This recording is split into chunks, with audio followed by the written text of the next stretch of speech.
Hi there, Miranda Alt here with Keller Williams Success Real Estate and the Miranda Alt team with your Monday market update for Monday, September 25th, 2023. Thanks so much for watching. Let's take a quick look at your McHenry County numbers for the last 7 days. We had 118 new listings, 133 under contract, 116 closed sales, 45 price changes, 48 currently on the private network, and only 1 expired. So we are still seeing more homes going under contract than newly listed. As you know, we are going to sell less homes this year in 2023 than we did in 2022 or 2021. But keep in mind, 2021 was the best real estate year we had on record.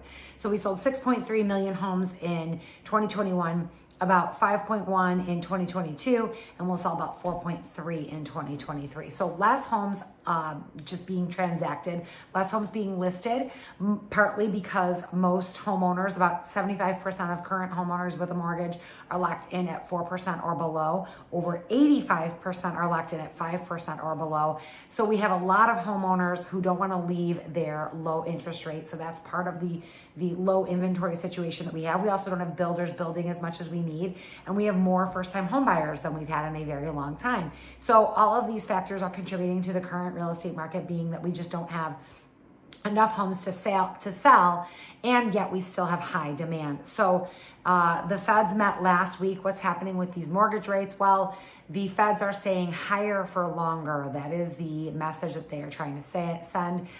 In the report that they put out after their meeting on the 20th, they decided not to raise rates last week, but most are anticipating one more rate hike before the end of the year. And they are saying that they will not be lowering the rates for most of 2024. Now, we'll have to see. I know Lawrence Yun of the National Association of Realtors thinks that we will see rates at 6.25 or 6% in early 2024. I hope he's right. I would love it if we see lower rates, but most people are saying that we will not see rates come below 8% for the entire year of 2024. So right now, the 30-year fixed rate on average is about 8%. Some people might get lower than that, obviously, but that's the average. And there are a lot of people thinking that we are not going to see those rates come down for the entire year of 2024. We might not get some relief on those interest rates until 2025. Now, here's some perspective for you. 8% is historically average. Everyone got used to low rates being under 4%, certainly under 5% for the last decade. And the truth of that is that that is just not reasonable. And even 2 years ago, when rates were like at 2%, 2.5%, I remember saying to my husband, this is going to be a problem. This is going to be a problem in a few years when no one wants to move because no one wants to leave their low rate. I called it. I knew it when it was happening, and I was like, oh man. What you need to remember is that when we have low interest rates, that means we have trouble in our economy. High interest rates actually mean our economy is doing well. Now, right now, we have inflation coming down. We're having great. The Feds have done a good job of bringing inflation down. The reports are coming in that inflation is, 3%, but the Feds are really locked in on this 2%. They really want this 2% inflation rate, which is a very, very tough target. So they're saying higher for longer. So they're going to keep the prime rate. Prime rate's currently 5.25, I think. Prime rate is the rate that the banks are lent money, that the federal government lends money. So that's the only thing they have control over. I've told you before that the prime rate does not directly affect the mortgage rate, but it does end up affecting the mortgage rate in the long run. It's not a direct correlation, but it does end up affecting it. So the prime rate is 5.25. The mortgage rate is going to likely remain at about 8% through the end of the year. It's going to be pretty steady. Into 2024, let's hope that interest rates come down, but they might not. And you have to remember that that is not necessarily a bad thing. When we have inflation, we have a recession. That's always been the case. Now, how extreme the recession is depends on a lot of different factors. We're thinking that this recession that we're heading into in 2024 won't be that bad, won't be terrible. It's certainly going to be nothing like 2008. I was talking to somebody today and they were like, oh man, I remember living through 2008. That was scary. Are we going to have that again? I'm like, no. All signs are pointing to no. But higher interest rates are a good thing. So get used to it. The reason that we had interest rates so low is because we had the Great Recession. The Great Recession. not the small recession, not a teeny little recession. We've had some recessions where nobody even knew that we had a recession. It was like, oh, we had a recession last year. Oh, really? We didn't even know. So some recessions are worse than others. The Great Recession was part of the reason why interest rates were so low for so long. And then we had the pandemic, the worldwide pandemic, okay? So we had the Great Recession followed by the worldwide pandemic. That's why we had lower interest rates. So do not be excited when interest rates are 2%. Refinance and then panic. 2% is not a good thing. It means the federal government is artificially buying down our interest rates. So that's not a good thing. Now, get used to 8%, 6%.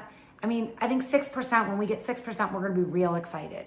Hopefully we get that next year. Although I have mixed emotions about that, because if we do see 6% next year, I don't know where we're going to get all the houses that we're going to need to sell. Because right now we have some pent-up demand. We have some buyers that have hit the sidelines, that have realized that they cannot buy what they wanted to buy. They got priced out when interest rates went up, and now they're waiting. They're waiting for interest rates to come down. Well, what's going to happen when interest rates come down? All those buyers that hit the sidelines are going to come back to the market. Our demand is going to go up. And when demand skyrockets because of lower interest rates, and yet we don't have the supply, what do you think that's going to do to prices? They're going to skyrocket. So to some extent, we need interest rates to stay high for a short time so that while we can get some supply going from builders. Builder confidence is up slightly. So hopefully builders will start building faster so that we can get more inventory to even sell. So some couple other things. On average, we still have 3.7 offers per listing. So we are still seeing multiple offers. We're still seeing over list price sales. However, prices did come down slightly last week, possibly due to the rates climbing. Our current year average sales prices now for the Northern Illinois area is $351,000, down from $373,000 last week. So some of that just probably has to do with which homes were for sale, but we are definitely seeing prices. The average sales price came down a little bit last week due to those interest rates. But two messages I really want you to remember from this update. One, mortgage rates above 6% are a good thing, and they need to stay. So don't freak out about 8% interest rate. Some of your parents will probably remember when they got their first house and it was 13%. So 8% is the historical average. It's not that bad. The other thing is, don't wait to buy. If you want to buy a home anytime in the next couple of years, I suggest you do it now rather than wait, because prices are going to continue to go up. So if prices are going to continue to go up, you can just refinance whenever the rates do come down, whenever that may be. And the third thing is that we have happy buyers regardless of the market. I have many buyers this year who are thrilled that they bought a new house. Maybe they wanted more privacy. They wanted a bigger yard. They wanted a smaller yard. They wanted a bigger house, a smaller house. They needed a ranch. They needed to move out of state. Whatever it is, I have buyers, 20 buyers. Not one of my buyers that has closed this year has called me and said, Miranda, I wish I hadn't bought my house. Not one. All of those people are very, very happy that they bought a house.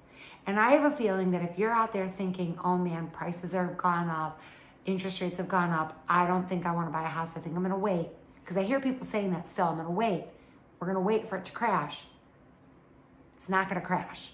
You're going to be waiting a very long time, and you're going to be real sorry that you didn't buy something now, because next year that same house is just going to be more expensive.